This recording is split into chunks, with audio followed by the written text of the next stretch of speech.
Baik, kita langsung kepada Profesor Datuk Merican ya, Dr. Ahmad Murad Merican. Beliau ini adalah guru besar senior di Malaysia yang sudah lama dan sangat fasih dalam bernarasi dan berkonversasi tentang Minangkabau. Kami persilakan Prof, nanti bersiap-siap. Habis itu adalah Profesor Firdaus Abdullah. Ya, silakan Profesor Merican. Pak Datuk. Terima kasih. Assalamualaikum warahmatullahi wabarakatuh. Bapak Fazli. Waalaikumsalam warahmatullahi wabarakatuh, Pak Datuk. Minta maaf kerana tidak dapat bervideo. Audio saya boleh dengar, boleh cakap, tapi video saya telah cuba tapi tidak berupaya. Jadi ingin menyampaikan dua perkara. Pertama, saya maklum apa yang diperkatakan oleh Profesor Amir Salim dan Profesor Mokhtar Naim dan juga Bapak Hasrul Chaniago. Saya ingin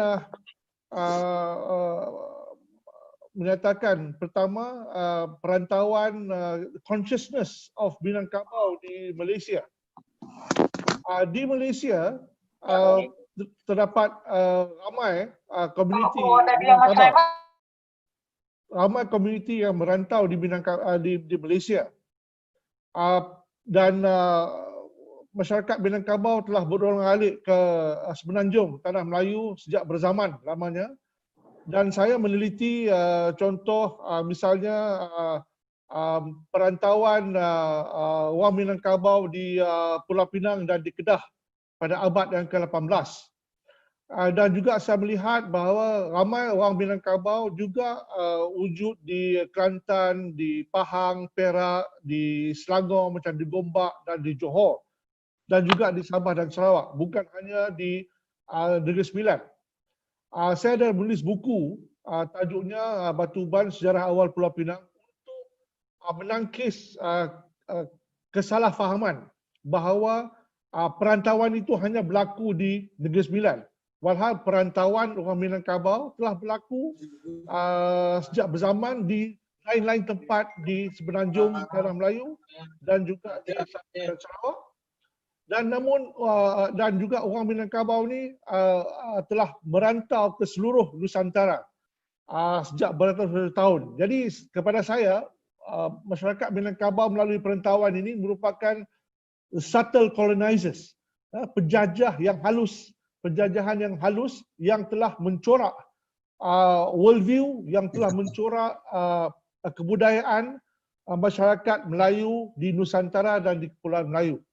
Dan kesedaran Minangkabau ini banyak juga terlihat dalam tahun-tahun 1920-an, 30-an apabila perantau-perantau Minangkabau telah memulakan industri persuratkabaran, surat kabar. Banyak surat kabar yang telah diterbitkan di Singapura dan di lain-lain tempat di Tanah Melayu hasil daripada usaha perantau-perantau Minangkabau. Dari surat khabar Al-Imam 1906-1908 kepada surat khabar Utusan Melayu 1939 dan banyak lagi.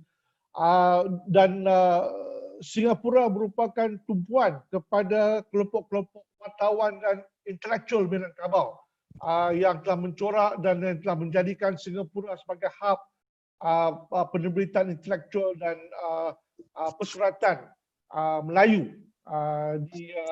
pada zaman itu. Itu pertama yang ingin saya katakan. Yang kedua, ini ada kaitannya dengan apa yang diungkapkan oleh Profesor Amil, Profesor Mokhtar Naim, yang ini fenomen dan mentaarif semula perantauan dan rantau. Saya ingin mengajukan bahawa kita take one step further untuk menjadikan rantau sebagai satu konsep sosiologi. Ini menaikkan, membuatkan rantau ini dalam konteks epistemologi sains sosial. Sebab banyak perbincangan mengenai rantau dan perantauan dibincangkan dalam kelompok pemikiran Minangkabau. Bukan dalam kelompok sains sosial, bukan dalam kelompok keilmuan bukan dalam kelompok sosiologi. Ini juga masalah kolonial dan masalah ilmu kolonial. Sebab ilmu kolonial telah memadamkan istilah dan maksud rantau itu dan digantikan dengan migrasi. Rantau dan migrasi tidak sama. Dan rantau merupakan satu institusi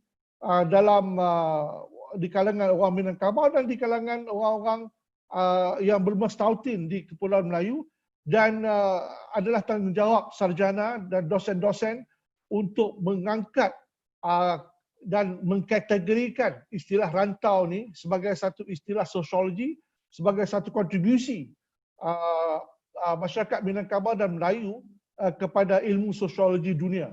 Dan ini saya rasa belum dan perlu dilakukan sebab banyak kajian empiris telah dilakukan. Buku Pak Mokhtar telah 50 tahun. Kita perlu mengangkatnya dalam konteks theorizing dan epistemologizing istilah rantau ini. Jadi itulah sedikit sebanyak yang saya ingin nyatakan. Terima kasih.